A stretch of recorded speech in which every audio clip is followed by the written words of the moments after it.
afternoon, everyone. I want to say thank you for joining us here today. My name is Candace Rennick. I am CUPE's National Secretary-Treasurer responsible for finance and operations at the National Union. I wish that you were joining us here today under better circumstances, but instead we are here as one of Canada's most profitable companies is using every tool at their disposal to impose poverty wages and to crush our members' charter rights. Our members' only goal is to be paid for their time at work. I want to begin by speaking directly to the Canadian public and the uncertainty and the chaos that you're experiencing. We deeply, deeply regret the impact that this is having on your families and on your lives. Our fight is not with you. We do not want to be here. Our flight attendants certainly do not want to be here. But these workers, who are mostly women, have waited too long to have their issues addressed. They have been subject to unfair treatment and exploitation every day on the job for far too long. They have waited over 10 years to have their voices heard. They waited through COVID, they waited through record high inflation, and this is their moment to bargain. And now, after 9 months of Air Canada stonewalling negotiations, the federal government's decision to take away their right to have a say in their future is simply not something that we are able to support. In good conscience, we cannot look away while this happens. We cannot and we will not turn our back on these workers. We will not turn our back on these women.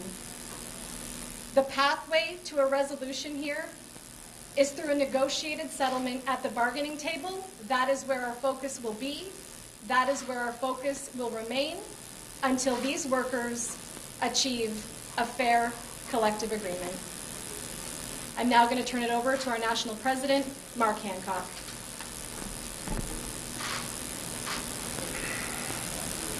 Well, thank you very much, Candace, and good afternoon, everybody.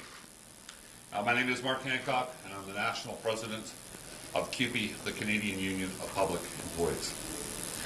I want to begin with a passage that I think speaks volumes to the moment that we're in right now.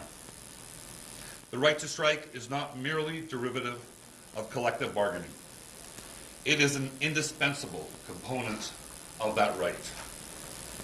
That's from Supreme Court Justice Rosalia Bella in 2015, when she upheld the charter rights of workers in this country to withdraw their labor. We are here today because we are standing up for the rights of our members and for the rights of Canadians under our Constitution. The right to free collective bargaining, including the right to strike, is a fundamental right that is protected by our Charter. It is an essential part of collective bargaining and for workers to have a say in their collective future. These rights have to mean something. And real negotiations cannot happen if only one side is banking on the government taking away the rights of another party. And that is what has happened here. We are here because of Air Canada, a company that clocked $3.5 billion in profit in the past few years, and a company that thinks simply paying workers for their time on the job is too much to ask. Nevertheless, we remain committed to finding a deal, and we welcome any assistance that helps us find a way to reach a freely negotiated collective agreement, an agreement that our members can ratify. We will not resolve this by taking away the rights of workers who are already struggling to make ends meet. Thank you, and we have time for some questions. Mark James Shea, Gresham, Golden. the CBC. Just wanted to know, your workers have now, and your union has instructed them to defy two back-to-work orders, the one that expired yesterday at 2 and the subsequent one that expired today at noon. What's the roadmap forward here if Air Canada refuses to come back to the table? Would you just continue to defy these orders? What are you willing to do? Be fined, go to jail? What's the roadmap here? We will not turn our back on these workers. We will not turn our back on these members. We're going to continue to support those flight attendants that are walking the picket lines here at Pearson and across the country. We will do whatever it takes to get them a collective agreement that they can vote. When it comes to follow-up, just to Leslie, is that okay? Sure. Leslie, on the call last night with members, obviously there was a tremendous amount of anxiety about people losing their jobs. Are you worried about people's stomachs to stay on the picket line and not cross back over for fear of losing their job? Not at all. Our members have remained strong and will continue to remain strong and have reached out saying that they're fully supportive of this. And this needs to happen. They're no longer willing to accept it. Mark, the labor relations, the CIRB has declared this is an unlawful strike. The strike is over. They're saying, you know that people will go to jail potentially, and your union will face hundreds of thousands or millions of dollars in fines. What's the limit that you're prepared to exert here to try to make your point? There's no limit. We're going to stay strong. We're going to stay committed to making sure that those workers can do the job that they love doing and actually be able to afford a roof over their heads, to afford caring for their families. And if it means folks like me going to jail, then so be it. If it means our union being fined, then so be it. We're looking for a solution here. Our members want a solution here. But that solution has to be found at a bargaining table. There has been a relative amount of goodwill from the public supporting you guys. Yeah. But as the strike goes on, that may change, especially if you decide to come back to work orders. What is your message to the public? Because a lot of people who have been in that airport stepped the door there for 4 or 5 days now with no orders. Yeah, and I think Candace talked to that very well. We are sorry that the public is caught up in this. We're sorry that people are stranded across the globe.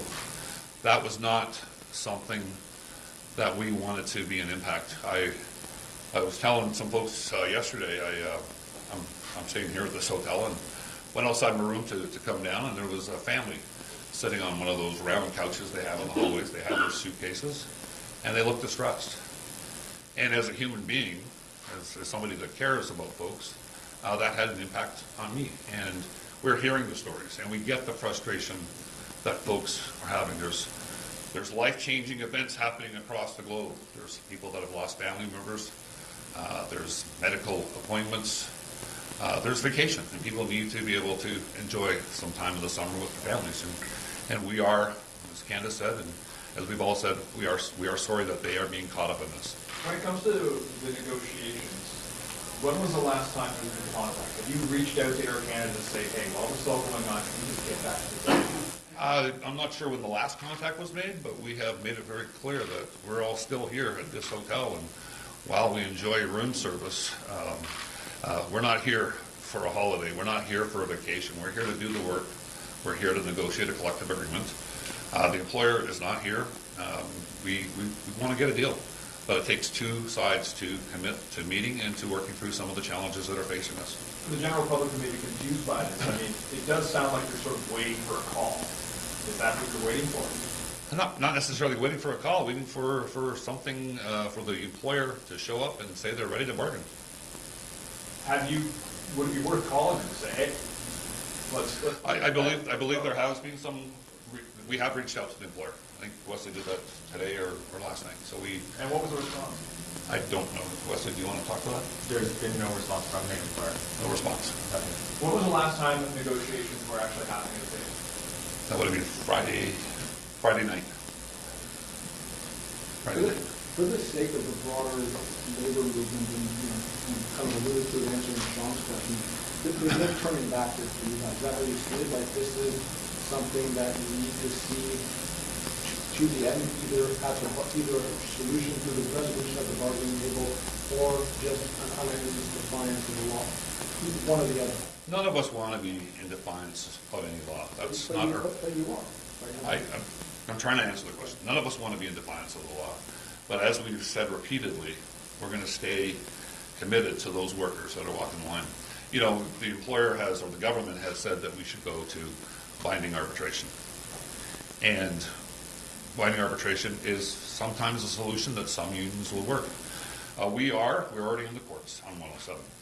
The fact that the government has used 107 in this case and in previous cases sends a very strong message to my union, but also to the labor movements in the public.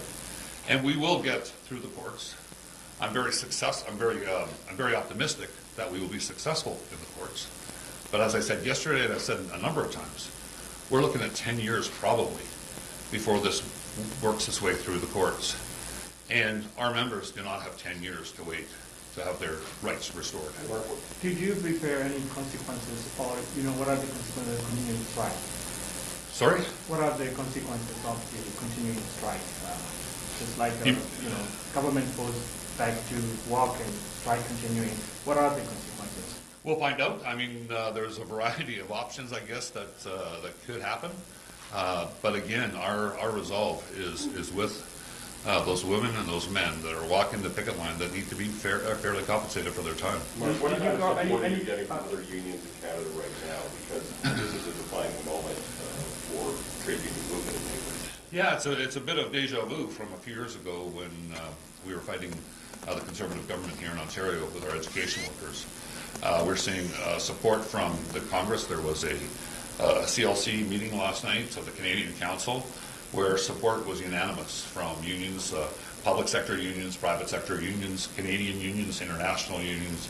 It was very reassuring for Candace and I to be on that call with all of these labor leaders who not only said that they supported us, but that they would, of course, act as things approach, as we continue moving forward. So, I mean, in the union movements, there's a lot of solidarity. Solidarity is not just a word. We saw that a few years ago when we were fighting Bill 28. I don't have any concrete examples of what that means at this point, but we're very assured that the rest of the labor movement will be supporting us through thick and thin. Some of the flight attendants have said that some of their colleagues are stranded overseas because of the job action, because of the shutdown of service. Can you just tell us about some of the flight attendants who are stuck in other countries around the world with going to get home, or are they able to get home? What is the process? I'm going to ask Wesley to answer that, but I can assure you that we've been dealing with the employer on this, and it's the employer's responsibility to make sure that those workers are safe. We've also said that if the employer is not going to take those steps, then CUPE will make sure that those folks are safe. Have you received any messages from the government or law enforcement about obey the order, or do you have any kind of fine or something like? No, there's no indication of what fines or other things may look like at this point. You heard directly from the Labour Minister at all? I have not talked to Patty since Friday night. And just to be clear on what you're saying here, what's CUPE's direction in terms of what you're telling your flight attendants about striking right now? We're telling our flight attendants we're going to support them. We're going to continue to support them. We're not going to abandon them. We're not going to leave them in the lurch. We're going to continue to support them. We're here to do whatever it takes to get a collective agreement that works for them and their families. So plan is to continue striking? Pardon me? Plan is to continue striking? Yes. For the stranded flight attendants, can you tell me a little bit more about that? How many are stranded, and again, this support's going to be provided? What's the word? Yeah, so we're thinking there's a couple hundred that are out there. I wouldn't necessarily call them stranded. They just don't understand when they're going to be coming home, obviously, because the airline's not functioning. All of them have hotels. All of them have expenses. If there's any issues, they've been reaching out to myself or any other union executives. We've tied up with unions in the United States to offer EAP support. We have a robust EAP support here as well. Our Health and Safety Committee is around the clock 24/7, so they're very well looked after by us. We haven't heard anything from the company on any challenges on that front, so we trust they're being looked after. And many of them, as far as I was made aware this morning, have made their way home. whether that be on passes or dead heading home. So, pardon me, Employee Assistance Program. Mark, did you get any sense from other union leaders that this could manifest in wider work stoppages in other unions? I haven't gone there with those folks, but their support was very clear. And when we were in that dispute a few years ago, discussions were ongoing about what that support would look like, which included shutting down other work sites. So not at that point now. That's not a threat. It's just a possibility. And I know those leaders of other unions have been extremely supportive, and I know that they're paying very close attention to what's happening here, not only because they support CUPE, they support our members that are walking those lines, but also because they may be next. And we've seen a few other unions impacted by 107. So some of them have already been impacted, and others are going into bargaining, and 107 seems to be a tool that this government is using very, very often. You could say millions and thousands of dollars in fine, and would you really study? Do you have a special fund that would use in your budget? Well, of course, we don't want to be spending money, members' money on fines. Having said that, we also have a responsibility, morally and otherwise, to these workers. And if there are fines, I had a message to Premier Ford a few years ago, and my message is very much the same. If you're going to fine us or you're going to try and take us on financially, then you can take us to court, and we can see where that plays out. Just back to the scheduling of flight attendants, Mark.